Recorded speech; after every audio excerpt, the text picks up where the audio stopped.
திருச்சிற்றம்பலம். இருந்த மனத்தை சுய இருத்தி பொருந்திலிங்க வழியது போக்கி திருந்திய காமன் செயலை தங்கன் அரும் தவயோகம் குறுக்கை அமைந்ததே. சிற்றம்பலம்.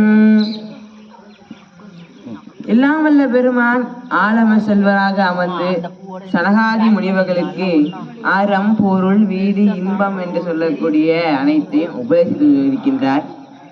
அசுரர்கள் எல்லாம் தேவர்களை துன்புறுத்த எல்லாம் தேவர்கள் அனைவரும் வந்து எல்லாம் வல்ல சிவபெருமானிடம் சொல்லலாம் என்று வரும் பொழுது எல்லாம் வல்ல பெருமான் ஞான கோலத்தில் அமர்ந்து கொண்டு சனகாதி முனிவர்களுக்கு உபதேசம் செய்து கொண்டிருக்கிறார். அதை பார்த்து தேவர்கள் பெருமானிடம் சொல்ல இயலாமல் அப்படியே சென்று விட்டார்கள். ஆனால் அவருடைய மனதிற்குள்ளே சாமி கிட்ட சொல்ல வேண்டும் என்று எண்ணம் இருந்து கொண்டே இருந்தது. அது மட்டும் இல்லாமல் அசுரர்களுடைய அந்த ஆட்டம் மிகவும் அதிகமாகிவிட்டது. தேவர்களானது மிகவும் துன்புறுத்தப்பட்டார்கள்.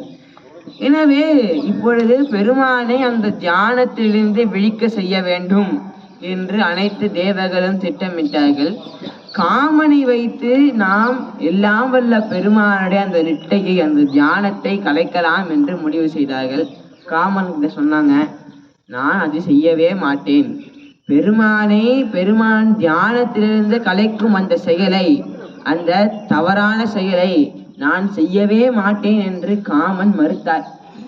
ஆனால் மற்ற தேவர்கள் அனைத்து தேவர்களும் வந்து அவர்கள் படுகின்ற அந்த துயரத்தை துன்பத்தை சொல்லவும் அது மட்டுமல்லாமல் பிரம்மன் நான் உனக்கு சாபம் விட்டு விடுவேன், என் சாபத்திற்கு ஆளாகாதே என்று சொல்ல, உன் சாபத்தில் மாட்டி நான் வீணாக போவதை விட பெருமானுடைய தியானத்தை கழித்து பெருமானுடைய மரக்கருணையால் நான் சிறிது வீடு பெற்றுக்காவது எனக்கு வழி கிடைக்கும் என்று காமன் அந்த செயலை செய்வதற்கு ஒப்புக்கொண்டார். எனவே காமனும் எல்லாம் வல்ல பெருமான் நெட்டையில் தியானத்தில் அமர்ந்திருக்கக்கூடிய அந்த இடத்திற்கு செல்கிறார். சென்று மலர் அம்பை எல்லாம் வல்ல பெருமான் மீது தொடுத்தார். தொடுத்த கணத்தில் எல்லாம் வல்ல பெருமான் கண் விழித்தார்.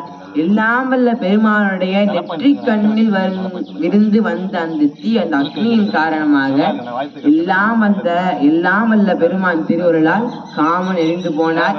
அந்த வீரட்ட செயல் நடந்த இந்த தலம் திரு குறுக்கை வீரட்டானம். திருச்சிற்றம்பலம்.